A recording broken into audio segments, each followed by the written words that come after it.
Hello dear student, welcome in ASC starter. Dear student, इस video में आपको ना फाइनल का सिलेबस जो है ना 7वीं क्लास की बात कर रहा हूँ। आपको सारे सिलेबस की वीडियोस 1 बाय 1 करके प्रोवाइड कर दूंगा।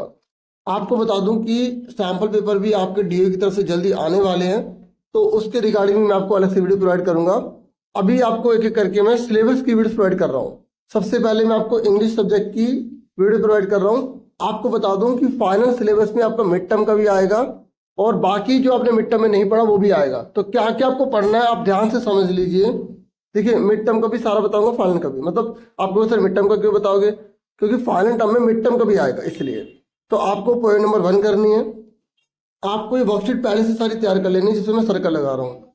यहाँ पे चौथी पांचवी जो लिखा है ना, इसके जो टॉपिक हैं, अगर आप करना चाहे तो कर सकते हैं, नहीं तो 7वीं क्लास में भी वो टॉपिक लिखे हुए हैं, तो आप 7वीं क्लास के भी टॉपिक देख के उन्हें कवर कर सकते हैं।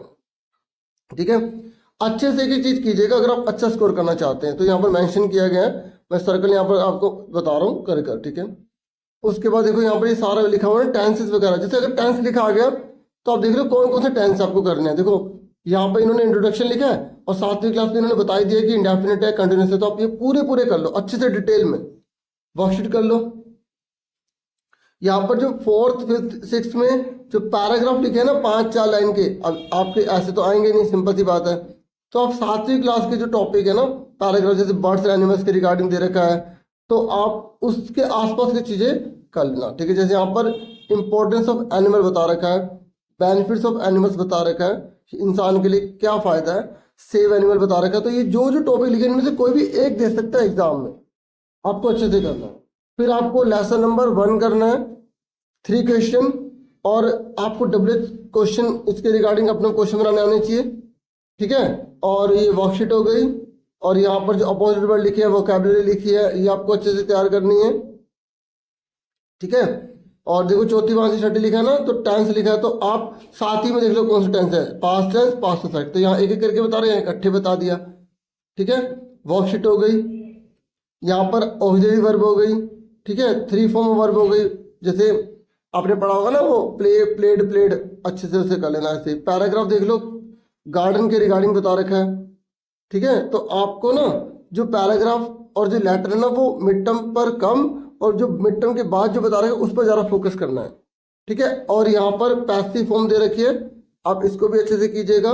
माय फेवरेट पर्सन दे रखा है, इसको भी कीजिएगा। Favourite corner, story writing. ठीक है, ये अच्छे से कर लीजिए, सर्कल लगा रहा हूँ ना, आप इसको अच्छे से करिएगा। फिर देखो मिड टर्म का सारा आपने पहले कर लिया था, रिवीजन कर लेना। अब लेसन नंबर आपको 3 करना है, Gopal and the hills of fish. ठीक है, आपको सेकंड टर्म के जो ये चैप्टर है ना इन पर ज़्यादा फोकस करना है, क्योंकि इनसे ज़्यादा कवर किया जाएगा।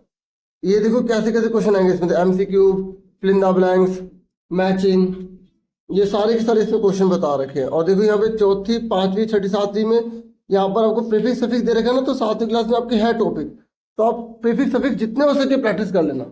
आपको स्कूल से ग्रामर की बुक भी मिली होगी इंग्लिश की, तो आप उसको अच्छे से कीजिएगा।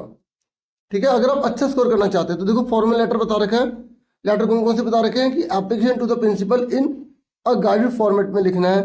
लेटर राइटिंग बता रखी है, जो जो हम मेंशन किए गए ना लेटर, वो सारे आपको करने हैं। ठीक है, जैसे छुट्टी के लिए बोल रखा है।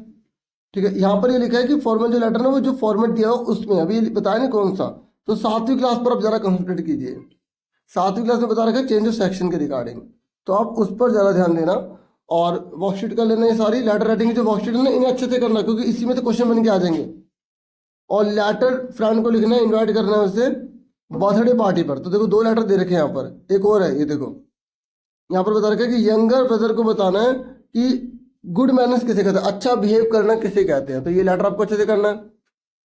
पोएम नंबर 3 करनी है, द शेड। वर्कशीट जो भी यहाँ पे मेंशन की गई है सारी करेंगे। एडजेक्टिव दे रखे तो एडजेक्टिव अच्छे से करेंगे। 7वीं क्लास की पांचवी छठी सातवीं लिखा तो 7वीं क्लास में सारी कवर हो जाएगी। फिर आपको पोएम करनी है ट्रीज। ठीक है, पोएम आपको करनी है। और क्लास 4th 5th में जो यहाँ पर लिखे हुए हैं ना ये कंजक्शन वर्ड, तो आपको कनेक्टर वर्ड जिसे बोलते हैं, ये सो कहाँ लगाना, बिकॉज कहाँ लगाना, ये आप अच्छे से करेंगे। वर्कशीट नंबर 38 40 करेंगे।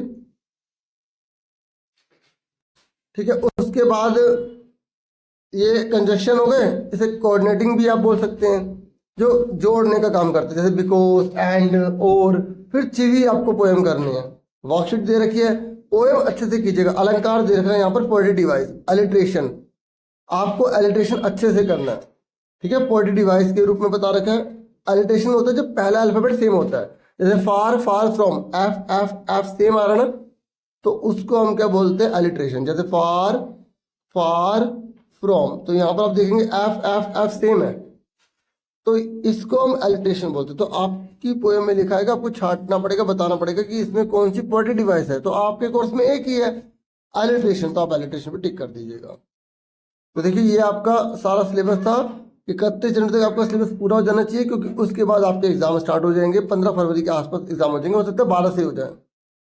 तो पूरा सिलेबस आपको करना है, मिड टर्म का भी और बाकी बचा भी, ठीक है। तो ये थी इंग्लिश सब्जेक्ट की वीडियो, मैं और भी लेकर आऊँगा। कुछ बच्चे के मन में सोचते हैं सर ये क्या दे रखा है, ये केवल रीडिंग करने के लिए दे रखा है कि आप इसे रीडिंग करेंगे। एग्जाम में से मतलब एग्जाम में इसमें से क्वेश्चन नहीं आएंगे। एक चीज हो जाएगी, यहाँ पे राइमिंग वर्ड बता रखे, तो राइमिंग वर्ड भी कर लेना, ठीक है। राइमिंग वर्ड है ना, रिपीटेशन और पर्सनिफिकेशन। मैं बोल रहा था एक ही पोएटिक डिवाइस है, नहीं, यहाँ पर लिखी हुई है पर्सनिफिकेशन और रिपीटेशन, ये भी आपको करनी है पोएटिक डिवाइस, ठीक है। ठीक है, ये करेक्शन कर लेना। कई बच्चों ने लास्ट में वीडियो नहीं सुनी होगी तो शायद उनका छूट जाए, चलो कोई बात नहीं, मैं बीच में थैंक यू फॉर वॉचिंग काट दूंगा ताकि बच्चे जो है लास्ट तक देख सकें। तो इतना ही था वीडियो में। Thank you for watching and listening carefully. Take care all dear students.